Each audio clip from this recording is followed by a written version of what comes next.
今天在此，我们特意澄清一下，我俩到底是不是合法夫妻的问题。前一段时间在温哥华签证处，人家不是不承认我俩结婚证的法律效应吗？就整半天，可能这些年大胖媳妇只是我的胖女朋友。然后回到北京，我翻出结婚证了，这事到底是咋回事呢？我俩是合法夫妻，人家让他扫描，他扫的这一页，人家说需要一个法律效应的公章，他说啥样的？人说红色的，实际上人指的呢是这一页这个红的，这是法律效应的章。他给人扫的呢是你结婚证的壳，就是各个早市、夜市、某宝大概5块钱成本的这么一个壳。人接收到扫描件时候说这个更没有法律效应，还不如那个呢。很遗憾，我们还是合法夫妻。哎呀，这年过去了，我也总算松口气儿。过年这点拜年话啊，在俺家就没说对过一次。就这句恭喜发财、长命百岁，俺家一个爹俩孩都记不住。到我姑姥家一进屋，我妈说拜年，早打脸憋通红说爸，恭喜发财之后是啥了？我忘了。他爸说炒面白水。于是这3个人把炒面白水的祝福送去了铁岭千万家。恭喜发财，炒面白水，全民白水。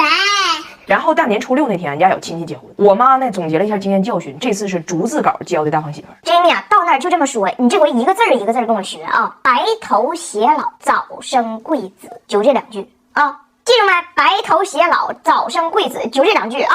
结果大胖媳妇到了，人新人来敬酒，她提起酒杯，白头偕老，早生贵子，就这2句啊。咋说呢，就是有点祝福，但不宽裕。还有一次，他逛早市，突然间想买哈尔滨红肠，但他去的是个卖猪肉的摊儿，就跟人卖猪肉的说他要买肠，人家说只有大肠，他说那大的更好，人家就给他看着一坨大肠，他想说不对，我想要那种熟食，就是皮裹着肉的肠，但是他不会说，憋了半天，他说我要有馅儿的大肠。人都急眼了，我早上4点起床开始咔咔剔，俺家大肠没有馅儿都出名。他说那谁家要有馅儿的大肠？人说你是哪国人呢？你们那嘎吃大肠带馅儿啊？大胖媳妇说我们都喜欢有馅儿的大肠。说实话，我吃大肠只吃馅儿，只吃馅儿。还有呢，我妈给自己铁岭的家又新换了智能马桶，这个马桶吧，它更智能，但这智能呢，它随心情。有时候大胖媳妇离她1米远，洗完脸手一甩，咵冲一下子。但有时候呢，人真上完厕所，她不冲。然后有一次，这个事件又发生了，我在外边就看着她回头朝厕所。我都没细管他，翟耀达进去了。说爸，那如果不感应，你摁旁边按钮就行了。你不认字儿，我认字儿啊。但是翟耀达这汉语呢，比他爸强点，但不多。他以为他摁的是冲洗，实际上他摁的是冲臀。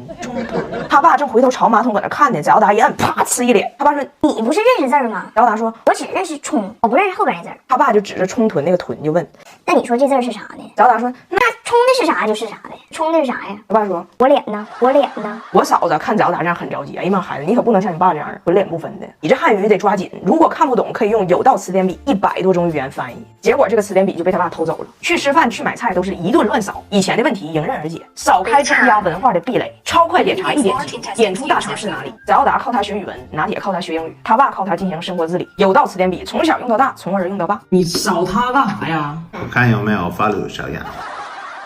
我的公公布莱恩在中国行窃被抓，咋回事呢？这还得从我婆婆温迪太抠说起。这么多年呢，温迪来中国送礼的方式可以说一直很节能减排。年30晚上，非常隆重掏出一盒饼干给我爷我奶，感谢他们的盛情款待，让翟耀达在中间当翻译。翟耀达跟我爷说：“太爷爷，我的奶奶让你把你喜欢的挑出来。”我爷说：“我不饿。”翟耀达说：“我的奶奶说快点挑。”我爷说：“你告诉你奶，她太热情了，我都爱吃，不用挑。”翟耀达说：“我奶说，但是这饼干有60块，其中20块是你的，剩下40块是送给其他2个人的。你已经吃了1块，还有19块，你快点挑，因为他一会儿就要走了，盒子得带走。”哎呦我的妈！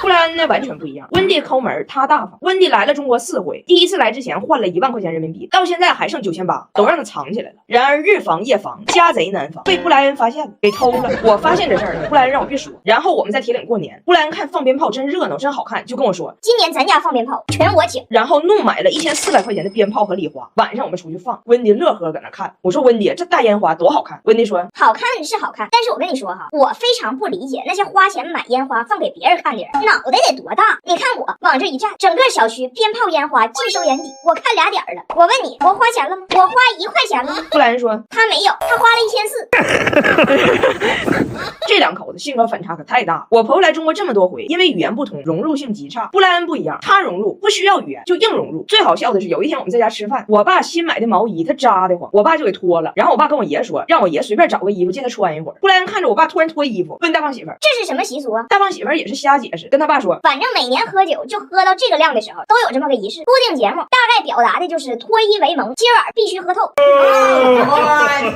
布莱恩说我虽然听不懂啥叫喝透，但是面对热情，我从不 say no。哦，Yeah baby。这顿饭喝了2瓶好酒，都是布莱恩把温蒂的钱偷出来买的。酒喝差不多了，温蒂劝布莱恩快点走。布莱恩说酒没喝完呢，不走。温蒂说没喝完呗，不是你的酒。然后我给你们重现一下当时的布莱恩啊。假如说，我说假如我说这个酒就是我们的酒，你的钱买的，1100一瓶，你会怎么样呢？温蒂说我会掐死你。布莱恩吹牛。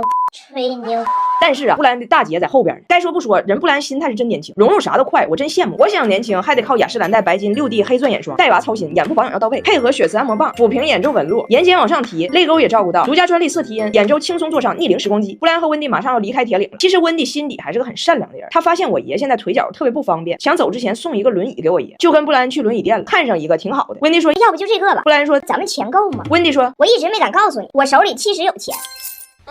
布莱恩说我一直没敢告诉你，你手里其实没有。 I don't think we have enough money。哎呦我的妈！爷爷你胆子挺大呀。哎，你敢不敢相信啊？我跟大胖媳妇居然很有可能阴差阳错，至今未婚。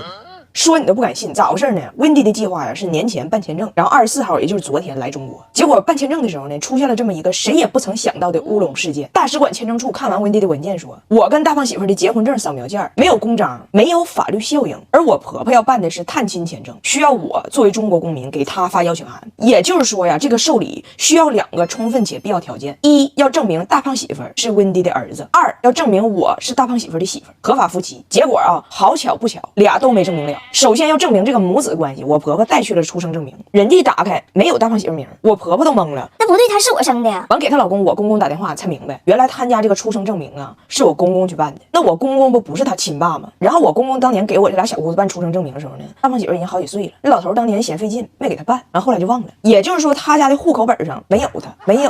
然后我婆婆就回家找大胖媳妇的出生证明，他呢也不是没有证明，他就医院给他发那种随机的证明，没有父母名。也就是说大胖媳妇的出生证明啊只能证明他出生，不能证明被谁。哎，就是说这个大胖男婴啊那一天的确在温哥华出生的，声音不详，就是这么个意思。所以说呢，他这个跟温蒂这个母子关系目前是无效的，然后他跟我结婚了这个事儿呢也无效。具体咋回事我也不知道，原件在北京呢，我们现在回铁岭了，我们得等过完年回北京找着结婚证原件，看看为什么上边没有公章。完我呢是有点上火，因为我觉得我婆婆只要来戏肯定挺多，关键呢我婆婆这次要跟我小姑子一起来，然后我小姑子跟我说好几回了，此行吧别有目的，她觉得中国小伙挺帅的，想来这儿找对象。我说我肯定帮你找，结果现在俩人都得重新办。然后大胖媳妇呢有点反常，多心了，这个人开始歪了。人家俺家全家初2聚餐，全家都热闹提酒推杯换盏的，他也不参与。我就怼他，我说全家都敬酒呢，你咋不融入呢？他说我也不是你家人啊，我就是个外宾。然后就跟我歪上了，说哎，这些年咱俩干啥呢？张太良玩呢？你这结婚证都没有公章，那8年前你领我去的是个什么地方呢？是不是一个办假证的窝点啊？当年我傻呵呵的跟你在那屋照张照片，我以为我成为了你的老公，没想到被你牵成了旗下艺人。我这还巴巴跟人说我是你大胖媳妇呢，结果只是你的胖女朋友。我说你这咋还歪上了呢？那没有公章我哪知道咋回事啊？再说你担心啥呀？咱俩孩子。